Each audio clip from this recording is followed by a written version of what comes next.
मुझसे एक विद्वान कहते हैं कि स्वामी जी एक बात बताइए, देवी सरस्वती की पूजा करते हो आप लोग, है ना, कहते हो ज्ञान की देवी है, कौन से विद्यालय में पढ़ी थी, कौन से यूनिवर्सिटी में वो पढ़ी थी, कौन सी डिग्री उनके पास में थी, थोड़ा ये बता दीजिए तो हम भी पूजा करेंगे उनकी।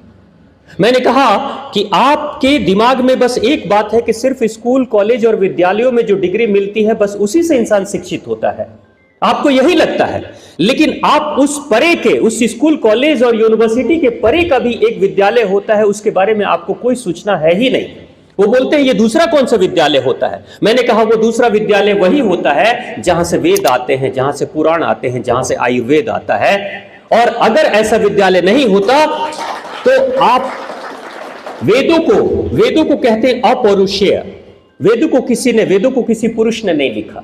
इसका मतलब जब पुरुष अपनी चेतना से उच्चतर शिखर की चेतना पे पहुंचता है, मानव की चेतना से परम मानव की चेतना पे जब पहुंचता है तो उस समय उसको कुछ सर्टेन ज्ञान प्राप्त होते हैं, उन्हीं को लिपिबद्ध इंसान करता है। तो कहीं से वेद, कहीं से पुराण, कहीं से उपनिषद निकल जाते हैं।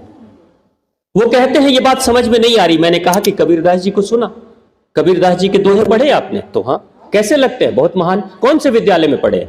तो नहीं, उनके बारे में तो कोई विद्यालय का जिक्र नहीं आता है। लेकिन जो दोहे कबीरदास जी ने लिखे, आज दुनिया की यूनिवर्सिटी में उस पर रिसर्च हो रहा है, और जो रिसर्च करते हैं वो पीएचडी प्राप्त करते हैं, वो बड़े बड़े प्रोफेसर बन जाते हैं। लेकिन खुद कबीरदास जी कोई विद्यालय में नहीं गए। वो कहां से ज्ञान आया? वही ज्ञान मां सरस्वती का ज्ञान।